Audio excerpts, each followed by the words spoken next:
दोस्तों कैसे हैं आप लोग। मैं उम्मीद करता हूं कि आप सभी अच्छे होंगे। दोस्तों ये हमारे केसेट क्यूज के टॉप 50 केमिस्ट्री प्लस इकोनॉमिक्स के क्वेश्चन है जो आपको किसी भी कॉम्पिटिटिव एग्जाम में काफ़ी मदद करेंगे।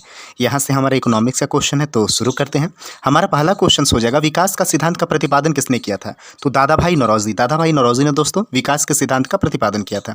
अगला हमारा प्रश्न हो जाएगा, प्रिंसिपल ऑफ इकोनॉमिक्स का संबंध किससे है? तो मार्शल से प्रिंसिपल ऑफ इकोनॉमिक का संबंध है। अगला प्रश्न हो जाएगा, 14 बड़े बैंकों का राष्ट्रीयकरण कब किया गया था? तो 19 जुलाई 1969 में 19 जुलाई 1969 में 14 बड़े बैंकों का राष्ट्रीयकरण किया गया था। अगला प्रश्न हो जाएगा प्रश्न संख्या 4, आरबीआई के प्रथम गवर्नर का क्या नाम था? तो सर असबॉर्न स्मिथ जो थे वो आरबीआई के प्रथम गवर्नर थे।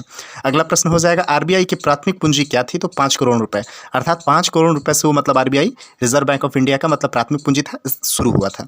अगला प्रश्न हो जाएगा प्रश्न संख्या 6, भारत का पहला व्यापारिक बैंक कौन सा था? तो जनरल बैंक ऑफ इंडिया। दोस्तों general bank of India Bharat का पहला व्यापारी बैंक था तथा अभी के समय में सबसे बड़ा व्यापारिक बैंक कौन सा है दोस्तों भारत का?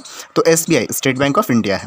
अगला प्रश्न हो जाएगा, उदारीकरण, निजीकरण तथा वैश्वीकरण अपनाया गया था कब? तो 1991 में उदारीकरण, निजीकरण तथा वैश्वीकरण अपनाया गया था।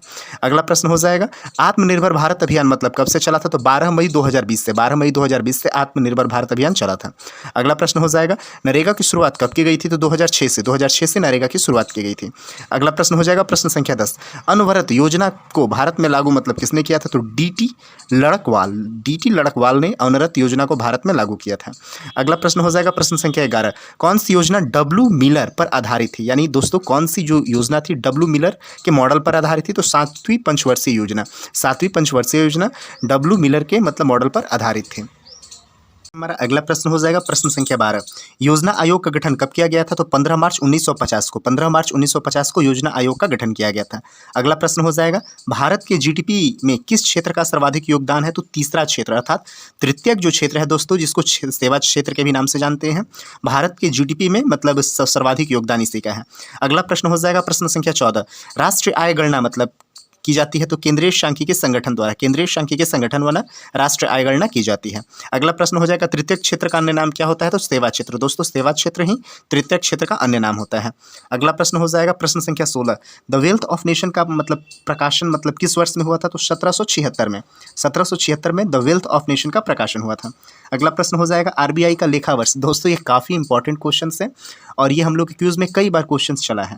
यानी RBI reserve bank of India का लेखा वर्ष कब से कब तक है? तो 1 जुलाई से 30 जून तक आरबीआई का लेखा वर्ष है। अगला प्रश्न हो जाएगा, हिंदू वृद्धि दर का संबंध किससे है? तो राष्ट्रीय आय से। दोस्तों राष्ट्रीय आय से हिंदू वृद्धि दर का संबंध है। अगला प्रश्न हो जाएगा, खनन किस क्षेत्र में आता है? तो प्राथमिक क्षेत्र में। जो खनन होता है वो प्राथमिक क्षेत्र में आता है। अगला प्रश्न हो जाएगा, किस नोट पर कोणार्क सूर्य मंदिर है? तो 10 रुपये के नोट पर। दोस्तों 10 रुपये के नोट पर कोणार्क मतलब सूर्य मंदिर का मतलब तस्वीर है।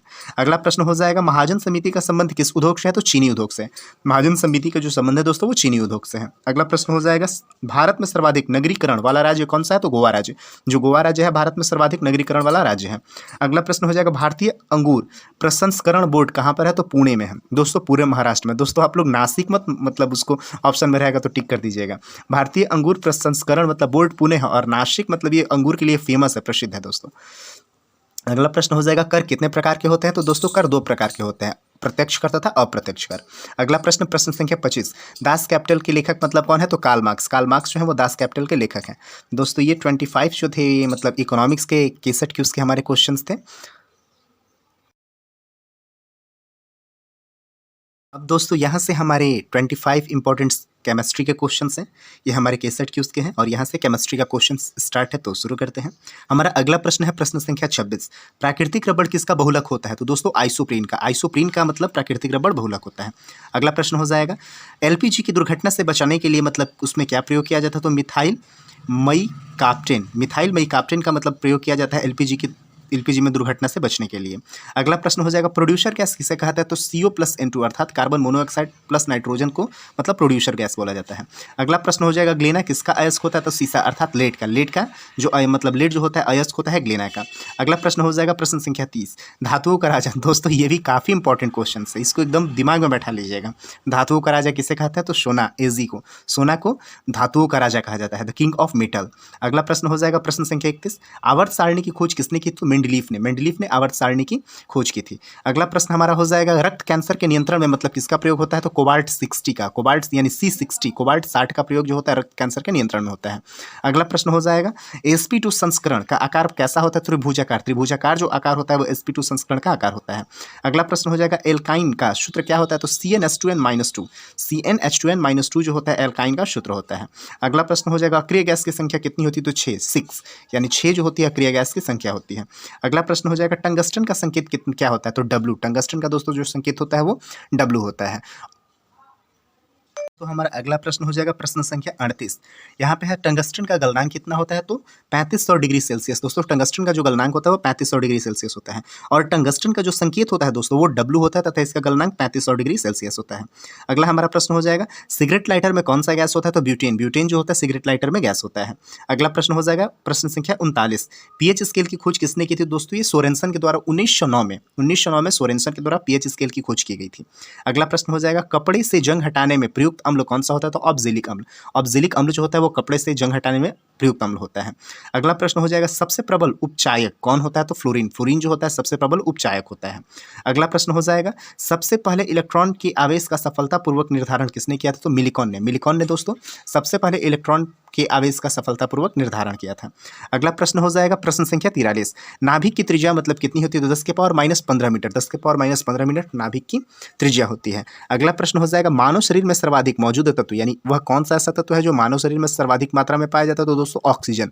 ऑक्सीजन जो होता है 65% यानी सबसे अधिक मानव शरीर में पाया जाने वाला तत्व होता है। अगला प्रश्न हो जाएगा समुद्री जल का पीएच मान कितना होता है, तो 8.4, 8.4 जो होता है समुद्री जल का पीएच मान होता है।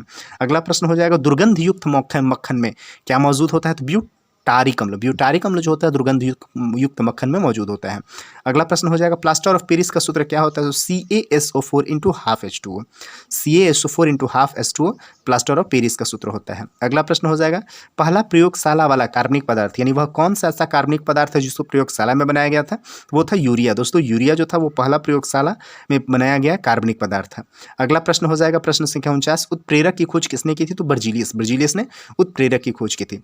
और दोस्तों यहाँ पे एक क्वेश्चन मिस्टेक छूट गया है, रसायन विज्ञान के पिता किसे कहते हैं, तो लैवोसियर को ही रसायन विज्ञान का पिता कहा जाता है। तो दोस्तों ये हमारे कुछ इंपॉर्टेंट क्वेश्चन थे केमिस्ट्री प्लस इकोनॉमिक्स के केस स्टडी क्यूज के।